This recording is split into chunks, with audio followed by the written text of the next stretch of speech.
this is Haley Epstein, and welcome to the Pleased to Meet You podcast. This is a podcast where I will invite people in my life to chat about how we met, who they are, and what we've brought to each other's lives since meeting. Hopefully we can bring you something too. So why did I start this podcast? Relationships and connection are the foundation of humanity. We need to take the time to reflect and connect with those in our lives, especially with social media distracting us and, not sitting down face to face with people. Eventually, my platform will evolve into one where I invite you, the listeners, to share your meaningful meeting stories, but one thing at a time. Today, I will be sharing a little sneak peek of what's to come this season. To kick off the show, my husband Nate is going to join me for a conversation where we look back at the day we met almost 7 years ago. I hope our conversation will inspire you to sit down with your partner and reminisce on yours. Stay tuned for this mini-sode. I'm so happy you're here. Enjoy.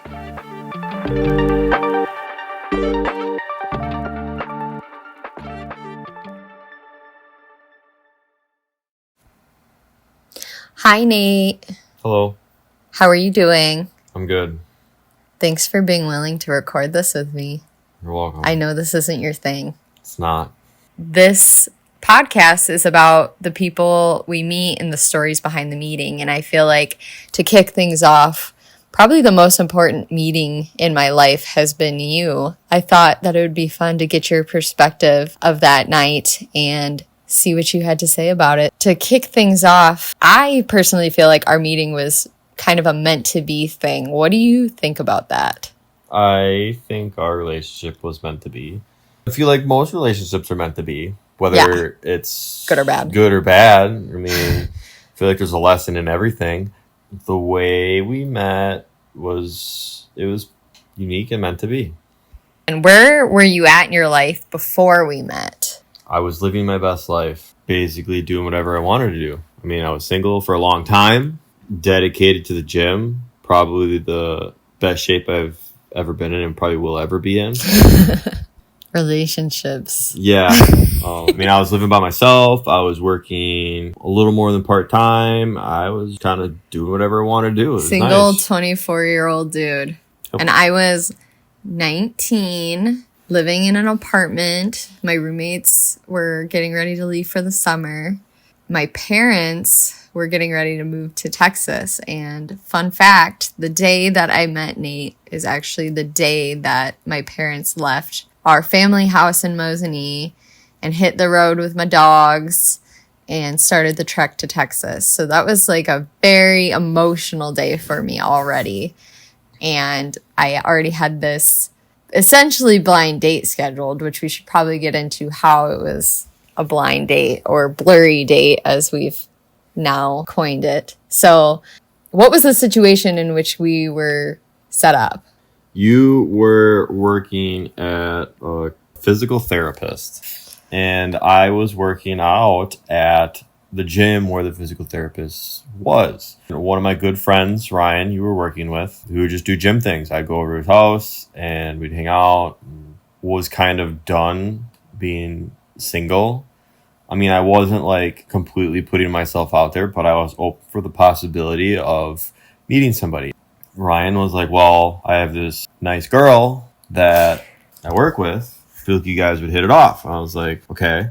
Yeah, and then he told me the same thing. And I was like, fresh out of a teenage relationship, like, ew, I want to be single. I want to do my own thing.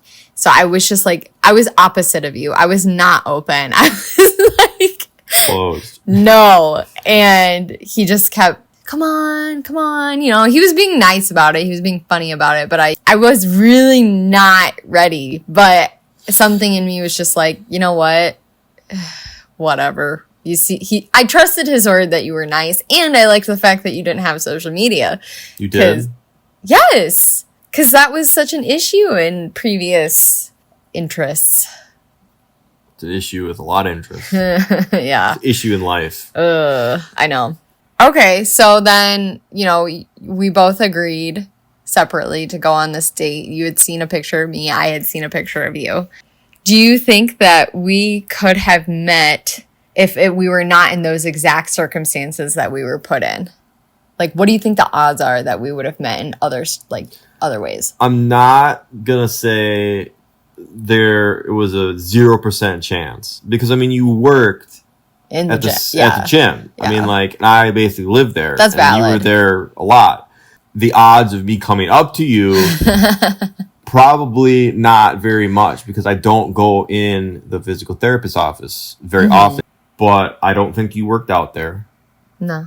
Yeah, so... Well, and I wasn't looking for a relationship. Yeah. So it's not like I was scouting dudes out. Me coming up to you, and even if that did happen, you probably would have just been like, scram. Scram. Yeah, no, I kind of feel the same. Like, obviously, I can't say absolutely 0% chance that we would have met in other circumstances, but I think the odds would have been very slim, which is why I think how everything played out was very much so meant to be and very pivotal in both of our lives. Fast forwarding to that night that we met, again, I kind of mentioned that was a really hard day for me. I almost didn't go. I was almost like, no, I'm going to cancel. I'm sad. But something in me was just like, no, you've got to do this, even though I literally knew nothing about you. It's so weird because you go into it like, I don't really want to do this. You know, my parents left. I'm feeling blah. Yeah, and lost. Like, why would you go? Right. When I really sit here and talk about it with you, all things point to there's no reason that we should have gone out that night, but we did. Yeah, and that was still hard because we had to go to 3 different places. Yeah, that night. So, and yeah. you still stuck through it. Like, we went to the first place and you were like, oh, we can't eat here because it's an hour wait. All right, let's go somewhere else. And you're like, oh, we can't eat there either. All right. You know, at this time, most people would be like, they just wouldn't show up to the third place. So... We were on a triple date. We should probably preface this by saying, so the night that we ended up going out, we were on a triple date with Ryan and his wife, another PT and his pregnant wife, and then little 19-year-old me rolling up to Goose, ordering my kitty cocktail.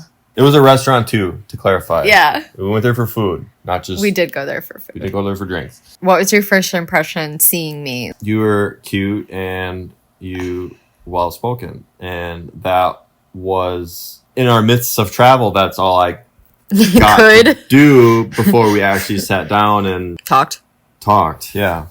So then when we got to talking, finally, once we sat down, what was it that really drew you to me or, like, stood out?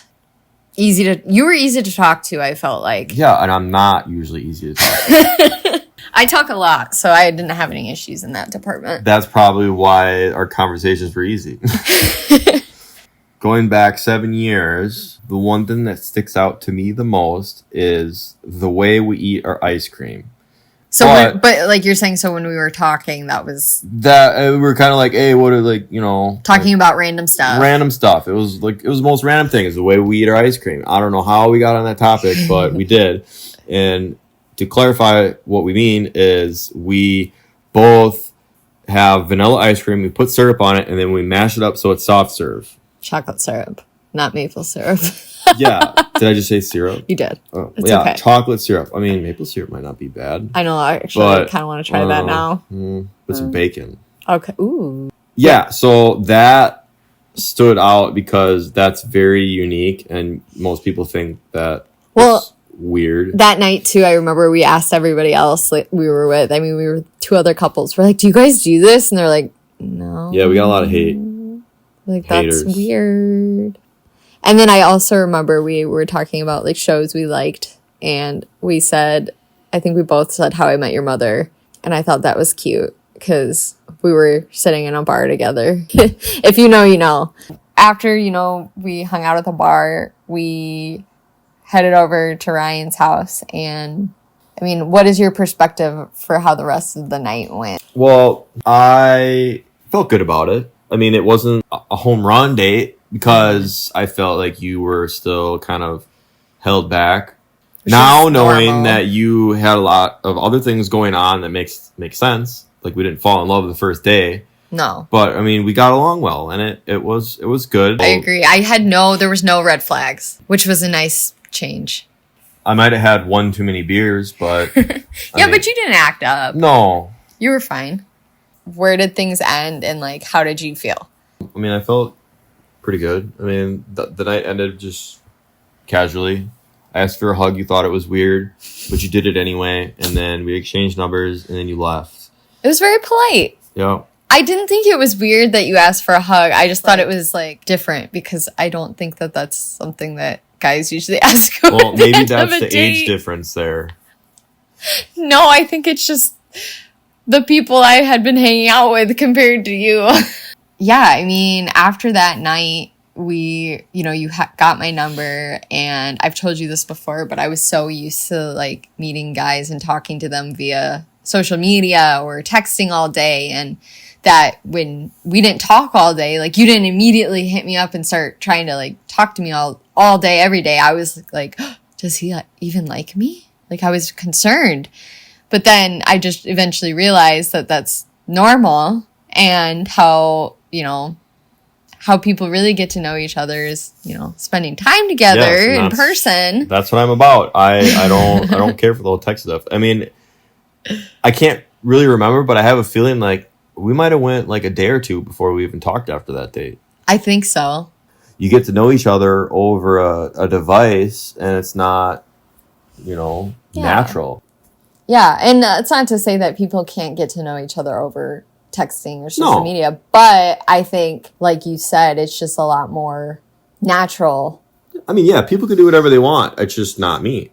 All that to say, we had that first date. It was set up for us, really. We both made that cognitive choice to go, even though there were, maybe more so for me, a lot of reasons not to. Yeah, I had nothing going on, so... It went well. Like, it didn't go bad. We exchanged numbers and we continued talking. And I mean, from that point on, we that rest of that summer, this was May 2017. The rest of that summer, we just were inseparable pretty much. You bought kayaks, and... Was it that summer? It was that, yeah. Like, literally, one of our, like, first few dates, you were like, hey, I bought us kayaks. And I was like, ooh, this guy buys kayaks. Yep. That's fun. It's 7 years later, we've been married for 2, and I'd say that the way we met was definitely a little more unconventional in today's world, but definitely right for us. So, any final thoughts? No. Okay, well, thanks for taking the time to talk about our life together. You're welcome. I hope you enjoyed going down memory lane. Actually, it wasn't bad. Yeah. It was good. You like it more than you thought you would? Yeah. Thanks. You're welcome. Love you. Love you too. Thanks for listening to the Pleased to Meet You podcast. Go ahead and subscribe to us on Spotify and Apple Podcasts or wherever you listen to podcasts. Stay tuned for new episodes coming weekly. It was a pleasure to meet you.